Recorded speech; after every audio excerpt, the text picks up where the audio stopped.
Hey guys, আসসালামু আলাইকুম, welcome back to my new blog. তো আজকে হচ্ছে আমি আপনাদের সাথে শেয়ার করব মহিষের মাংসের রেসিপি। যেহেতু আজকে ডিনারটা আমি বানাবো আর আজকে ফর দ্য ফার্স্ট টাইম আমি মহিষের মাংস রান্না করতেছি, চিন্তা করলাম আপনাদের সাথে ভিডিওটা শেয়ার করা যাক। আমি জানি না কীভাবে রান্না করতে হয়, আমি আমার ওয়েতে বা আমার মতো করে আমি এই মাংসটা রান্না করব। হোপফুলি দেখা যাক কেমন হয়। প্রথমেই আমি হচ্ছে পেঁয়াজ, টমেটো, কাঁচামরিচ, ধনিয়া পাতা কুচি করে নিয়েছি। এবার আমি এগুলোকে হচ্ছে ব্লেন্ড করব।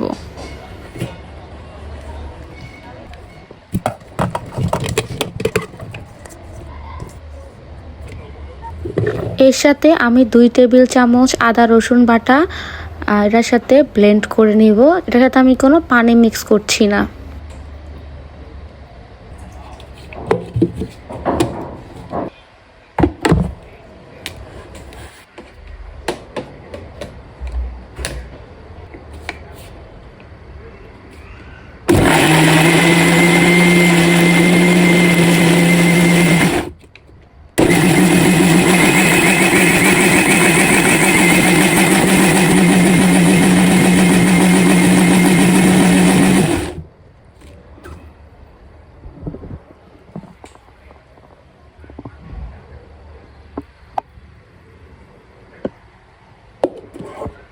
এই যে হচ্ছে মহিষের মাংস। আজকে আমি মহিষের মাংস রান্না করব, এই জন্য আমি ভালো মতো গরম পানি দিয়ে মহিষের মাংসটা পরিষ্কার করে নিয়েছি। মাংসের সাথে অনেক বড় একটা নলিও আছে। এরপর আমি ব্লেন্ড করা মশলাটা দিয়ে দিচ্ছি। এখানে কোনো পানি নেই, তার সাথে দিয়ে দিচ্ছি সয়া সস। 3 টেবিল চামচ সয়া সস দিয়ে দিচ্ছি।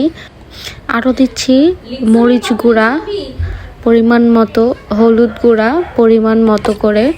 এখানে এখন আমি সব মশলা একে একে দিয়ে নিব। এরপর দিয়ে দিচ্ছি ধনিয়া গুঁড়া। এরপর হচ্ছে আমি দিয়ে দিচ্ছি গরম মশলা, মানে লং, এলাচ এগুলো। আর সাথে দিয়ে দিচ্ছি অল্প একটু জিরে ভাজা। 2-3টা কাঁচামরিচ ভেঙে দিয়ে দিচ্ছি, যেহেতু আমি কাঁচামরিচ পেঁয়াজ একসাথে ব্লেন্ড করেছিলাম। তো এই ক্ষেত্রে এখন আর বেশি মরিচ দিচ্ছি না, সাথে দিচ্ছি অল্প একটু টেস্টি সল্ট।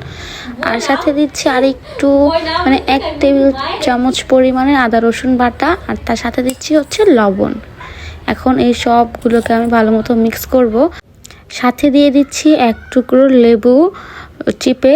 এই লেবুর রসটা হচ্ছে আমাদের টক, ঝাল, মিষ্টি একটা তরকারিটাকে একটা ব্যালেন্সে নিয়ে আসবে, সব কিছু একদম ঠিকঠাক লাগবে। এই জন্য আমি লেবুর চিপড়ে 1 টুকরো লেবু দিয়ে দিচ্ছি এটার মধ্যে। এবং এই সব কিছু আমি একসাথে এখন মিক্স করে নিব একদম ভালো মতো করে।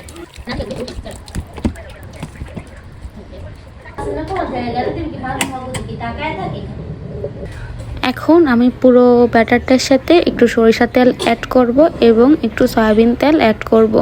আমি দুইটাই একটু একটু করে দিব। সরিষা তেলটা দেওয়ার কারণে তরকারির মধ্যে অনেক সুন্দর একটা ঘ্রাণ আসবে আর খেতেও খুব মজা লাগবে।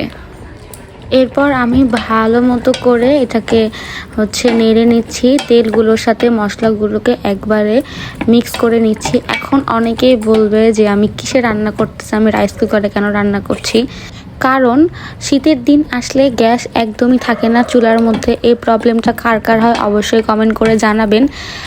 সেকেন্ড হচ্ছে গ্যাস সিলিন্ডারের দাম এত বেড়েছে যে গ্যাস সিলিন্ডারের দাম 1300 টাকা থেকে 1400 টাকা, ওইগুলো এখন 2500, 3000।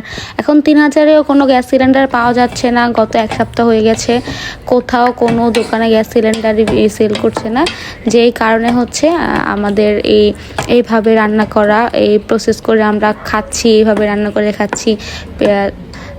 রাইস কুকারের মধ্যে তরকারি রান্না করছি, এই হচ্ছে আমাদের এখনের অবস্থা। তো আমি হচ্ছে এটাকে ভালো মতো নেড়ে টেড়ে ঢেকে দিলাম সিদ্ধ হওয়ার জন্য। আমি এখানে কোনো পানি ইউজ করিনি এখন পর্যন্ত। যে ব্লেন্ড করা যে মশলাটা দিয়েছিলাম ওইখান থেকে এবং মাংস থেকে পানি উঠেছে, ওটা দিয়ে এখন পর্যন্ত কুক হচ্ছিল। এখন আমি এটাকে ভালো মতো নেড়ে ওই ব্লেন্ডারের সাথে একটু পানি মিক্স করে ওই মশলাটা একেবারে দিয়ে দিয়েছি। খুব অল্প পরিমাণের পানি দিয়েছি।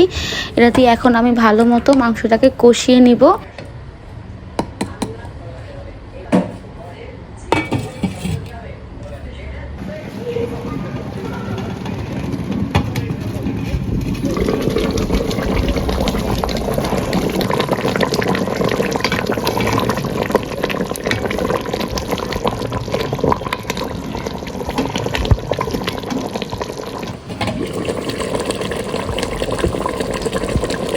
এই পর্যায়ে ভালো মতো মাংসটাকে কষিয়ে নেওয়ার পরে এখন আমি বেশ কিছু পানি দিয়ে দিচ্ছি। আর এই পানিটা একেবারে আমাদের ঝোল থাকবে, মানে ভুনো ভুনো রান্না করব যেহেতু মাংসটা, তো এই পানিটাই একদম সিদ্ধ করবে, এটাতেই একদম প্রপার ঝোল থাকবে।